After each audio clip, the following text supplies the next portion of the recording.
Hi everyone, so I'm back with my September reading wrap up. So in the month of September I read 12 books. That's a bit of an achievement, I think. That's the most I've read this year in 1 month. It's a mix of physical, Kindle and one audiobook. Yeah, ignore that. So the first book I finished in the month of September was Persuasion by Jane Austen. As per usual, I have Goodreads on my phone, so I can give you the ratings, reviews, whatnot. So Persuasion by Jane Austen. I'm going to do synopsis of these from now on. I think I said that last month as well. So Persuasion is Jane Austen's last novel, so it begins soon after she finished Emma. So she died at age 41 in 1817.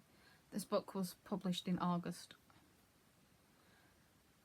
This book was finished in August of 1816 and published December of 1817, but dated 1818. So it's linked to Northanger Abbey, but not only by the fact that the two books were originally bound up in one volume and published together, but also that the stories are set partly in Bath, which was a fashionable city which Austen was very well acquainted with, having lived from 1801 to 1805. I need to sneeze. Bless me. I've been dusting bookshelves today, so that's why.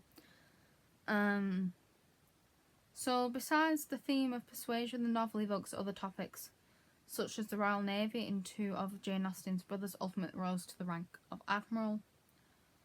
As in Northanger Abbey, the superficial social life of Bath is well known to Austen, who spent several relatively unhappy and unproductive years there. It's portrayed extensively as it serves the setting of the second half of the book. And so on and so forth. Anne Elliot in the first part of the story. She's one of the main characters. He sets the energy and appeal of the Royal Navy, which symbolises for Anne and the reader the possibility of a more outgoing, engaging and fulfilling life. Yeah, that's a very long synopsis. So I gave this 3 stars. It was better than Jane Eyre, which is of similar tack to this in classics. So it was quite slow paced at the beginning though, I'll give it that. But it did pick up towards the end and I did quite enjoy it. The character monologues were a little over the top, as they usually are in Jane Austen novels, as well as Charlotte Bronte's them kind of characters in the authors of classics. But it was interesting to see how each individual character reacted and interacted with each other. So that's really it. I don't have much else to say on that. That was my audiobook. So, my second book was Mercury and Me by Jim Hutton, with Tim Wapshott as well. So this is about God, I need to sort out where I am. Let me just. So there we go. That's a bit better. So this is about Freddie Mercury, lead singer of Queen. If you don't know, well, if you've been living under a rock, I suggest you go and listen to Queen. Can you tell I like their music quite a lot? You'll discover that when I show off my vinyl collection. So he was a rock star like no other. But for all of his riches, he could not buy the one thing he sought the most. The love of one particular man. That man? Jim Hutton. The barber. He owned a barber shop. A very modest gentleman. They met in 1983. After many fiery false starts, they became lasting lovers. They were such a sweet couple. I love this book. For a moment they lived together. Wherever Freddie went, Jim went too. And whoever Freddie met, Jim met them as well. From Phil Collins to Elton John, David Bowie to every other member of Queen. They laughed together, fought together, and in Freddie's final years, they often cried together. So sweet. And Freddie Mercury was 45 when he died of AIDS in Hutton Times. And no one can tell the story of the last few years of Mercury's private life, the ecstasies and the agonies more accurately or honestly than Jim can. And Jim told them very well. I gave this 5 stars. I have to show you the picture on the back. Look at them. There's Jim. There's the cat. And there's Freddie. Don't you the cat is? No. He had a lot of cats. I can't name them all. But this was so sweet. I give this 5 stars. It was just very telling on how... I'm going to hold it up again. It was just very telling how they all truly acted in their lives, the real lives, the private lives. Especially Mary. Mary. My opinion has changed. I'm not going to linger on that too much. It basically made me think of the stuff she's done and how the fans portray her. It's a totally different light to how Jim talks about her. How Freddie adored her, but she did some stuff. And it's made me rethink things. I suppose I don't like her as not anymore. But you could back to Jim and Freddie. You could really tell how much Jim cared for Freddie, and even during the rocky start, they somehow always found their way back to each other, and I think that was really sweet. It's cute. We're just going to ignore Mary. That's what we're going to do. We're going to ignore her. She doesn't exist. Some Queen fans might come at me for that. I'm not bothered. Anyway, moving on. The next one.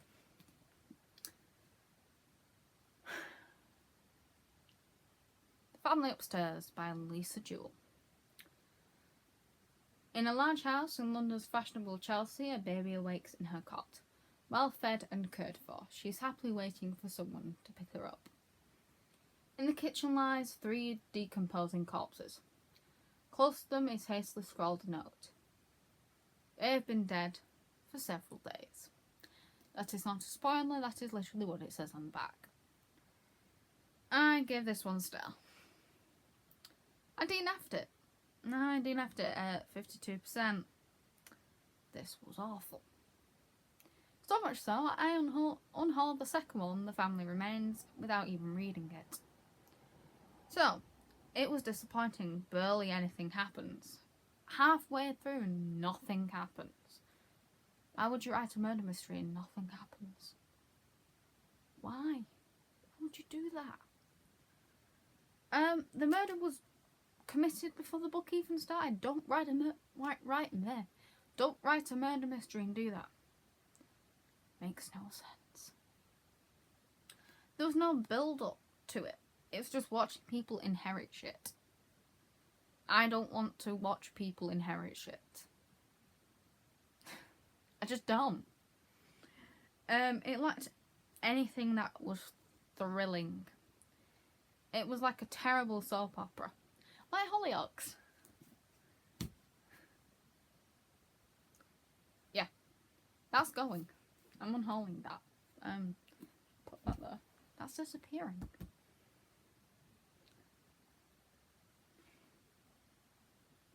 Next one. I read on my Kindle. The Empire of Evening Stars by Laura Thalassa. I said that right for the first time. This is the book 3 in the Barkner series. So this is... I can't give you a synopsis, can I? It's book 3. Scratch that. I will just give you my rating and review for this one. 3 stars. It was not as good as the others. I wasn't very keen on this one. But Desmond's point of view was fun and interesting. His past and his time with a younger Callie was great to read. And it just gave him more character development, like the stuff that you feel like you miss out on when like you're reading the first and the second book. So he feels more well-rounded before you jump into the fourth. But I found his mum and Malaki, I think that's how you say it, just kind of lacked any sort of character development. I know it's supposed to be a very short novella, but they lacked any development at all. Like, at least if you're going to include them, develop them. And that didn't happen. Right. I can only give you the synopsis and rating for this one, because this is going in another video that I'm doing later in the year. So, this is Abraham Lincoln Vampire Hunter by Seth Grahame Smith. So, President by day, hunter by night. Indiana, 1818. Moonlight falls through the dense woods. They're surrounded by a one-room cabin. See, I can't talk.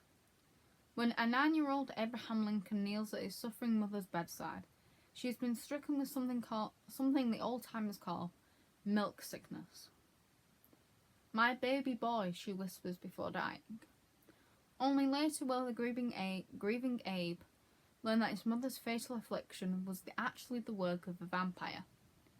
Gifted with his legendary height, strength, and skill with an axe, Abe sets out on a path of vengeance that will lead him all the way to the White House. I rate this 4 stars. You will actually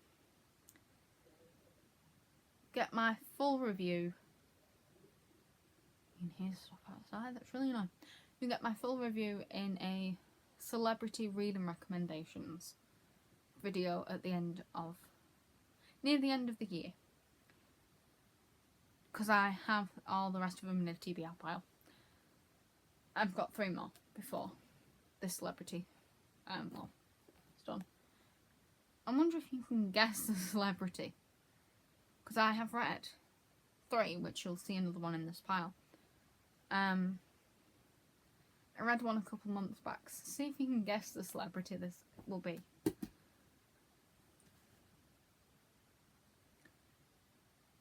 Next, I read The Death Cure by James Dashner. So this is again, I can't give you a synopsis. This is the 3rd in the series. So this is the 3rd in the Maze Runner series. So I gave this 4 stars. So this is when they've done all of the actual maze running bit. Best way to describe, they've ran the maze. That's where I'm going to go with that. They've ran the maze. So this was very fast paced, full of action and emotion. This is why I like this one. This one I'm keeping. It had a lot of twists. I love the return of the characters in this. So good. So good. I love the movies as well. Though the movies are on the side of being better than the books. Especially one character that returns in this who I initially thought was... We initially think he's dead. But he's not. It's really good. I don't know why I put that one there. And then... Yeah. Trying to figure out, my Goodreads have put them in the wrong order, which is really annoying. Again, I think I just read sequels. I think I was just trying to read series, like finish series off. Heartstopper Volume 5 by Alice Oseman. Yes, this is the Waterstone Special Edition. Mine got a bit beat up in postage. I did email Waterstones about it and they said they'd send a replacement if I sent this one back. But I got a bit concerned at the fact that the replacement had come damaged, so I didn't bother. All my others are a little bit damaged, so we're on a roll. I have all 5 now, like this. I gave this 5 stars. This is my second favourite in the series. My favourite's the third one, when they go to Paris. I've seen a lot of controversy about this one though. About how, like, it's a lot to do with Nick and Charlie's sex life. But what can you do? People don't like it, people don't like it. I liked it. So, I like how Nick and Charlie's relationship is adorable. What can I say? It's adorable. And it's just very human, very realistic. Like, they're very good at communicating their needs to each other. It's... If you want your teenagers to see what a realistic relationship looks like, a non-toxic one, get them to read this. Once you give them the birds and the bees talk, get them to read Heartstopper. They navigate the feelings so well with each other, it's impeccable. Alice Oseman is a genius at this. Has great LGBT and mental health representation in this. The whole series does. And this is a beautiful edition. That's it. That's all I have to say.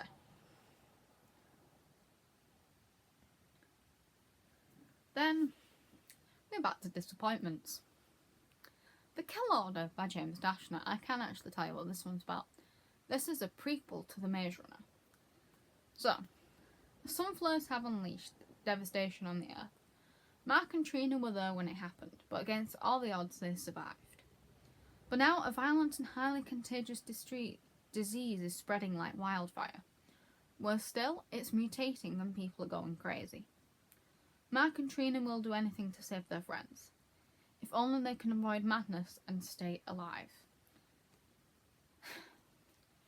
James Dashner, what did you do?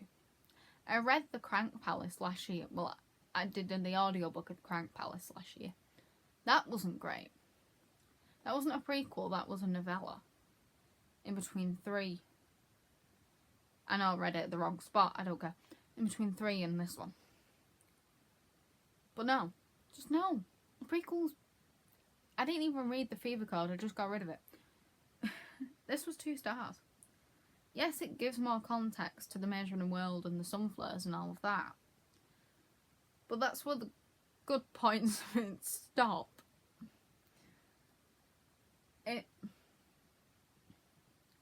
It just lacked character development on all corners. And there was no plot. It seemed to weave through every tiny event. And nothing was significant at all. There's no action. This is being on hold as well.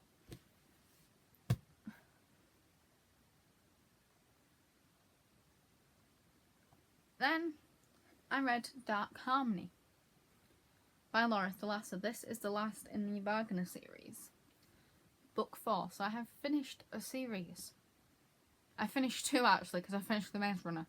And then I finished this. I'm quite proud of myself. So, again, can't give you a synopsis. So, gave this 5 stars. It's the first of the Wagner series to actually get 5 stars.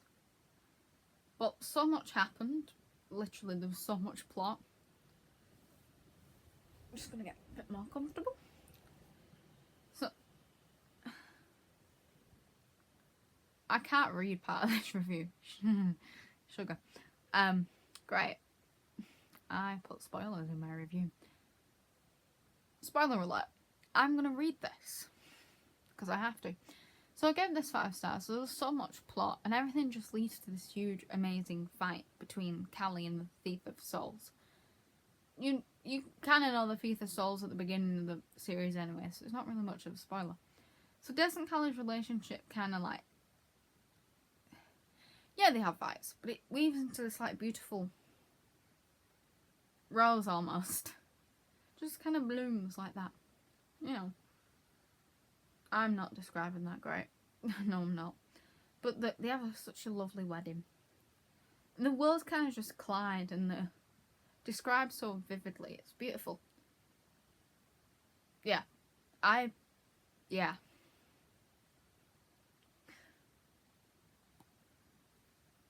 Again, another one I can't fully review. Sapiens, a brief history of humankind by Yuval Noah Harari. Dr. Yuval Noah Harari. I gave this 4 stars. So fire gave us power, farming made us hungry for more, money gave us purpose, and science made us deadly. So this is about like humankind and whatnot. I will do a full review in my celebrity recommendations. That's what that one will be. Next, these are the last 2. We're on the home stretch, as you say. Last 2 were Kindle books. I read The Hospital by Leslie Wolfe. So, the synopsis is, I should feel safe here. I don't. I thought I had it all. The loving husband I married on a beach, sand between my toes. The career I fought for, the beautiful home tucked away between pines and mountains. But my perfect life crumbled when my husband betrayed me. And then it started. Everywhere I went, someone was following me. But no one believed me. Were they right? Was I losing my mind? Then one day I wake up with a searing pain in my head, and only sounds of sirens and distant conversations pierce my confusion. I've been attacked. I'm in the hospital and it should be reassuring, but all I can think of is I'm trapped, I must escape. But I know I can't trust anyone. I will do whatever it takes to save myself.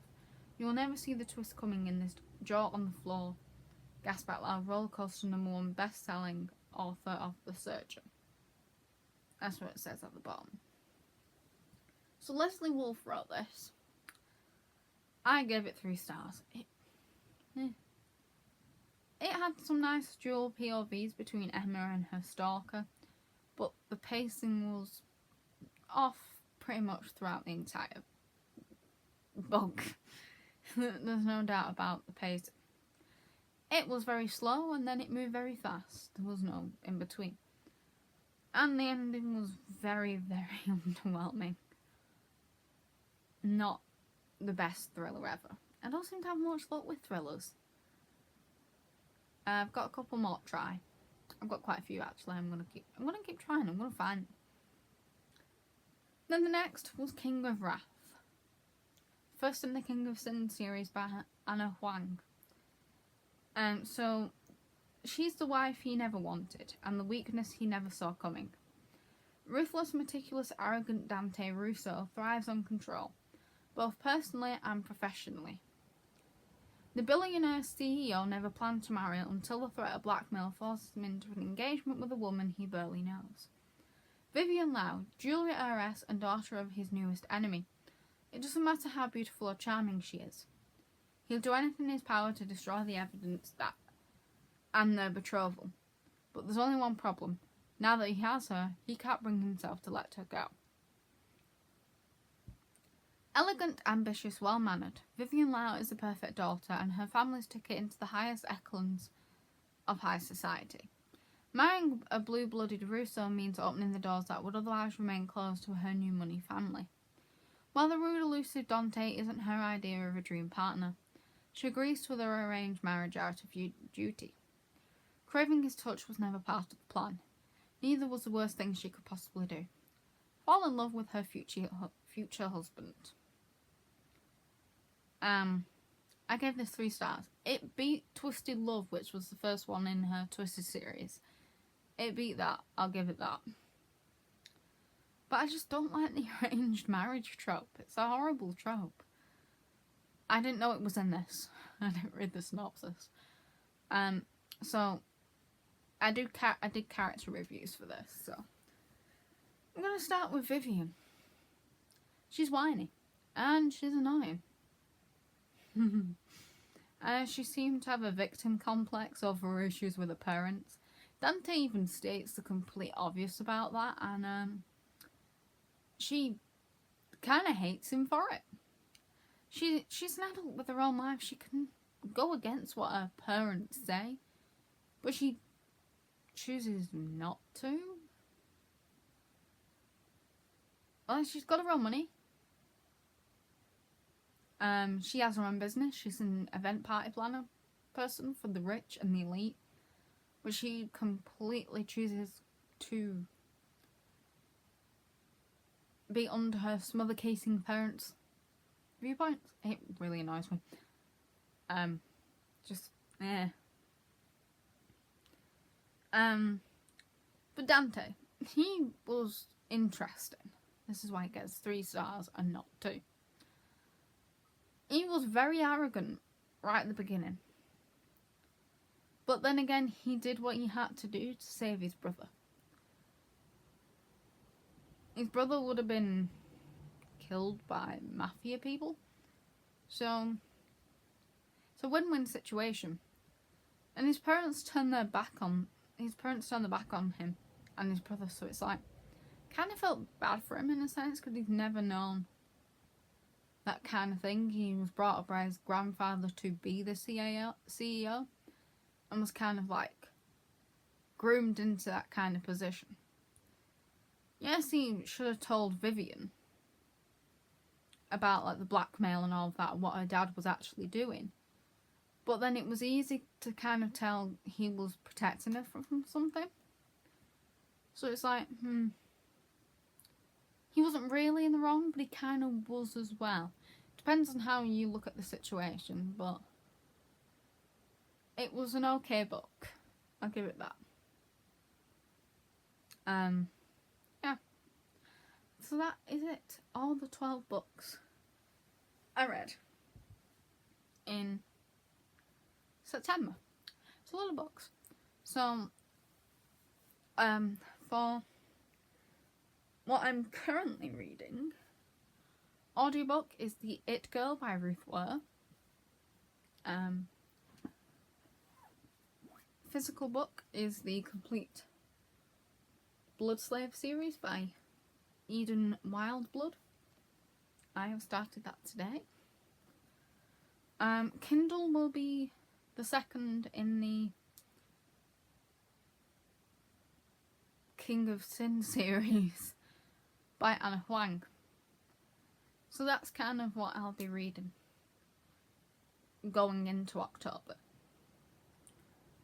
Yeah. So that's it. Bye.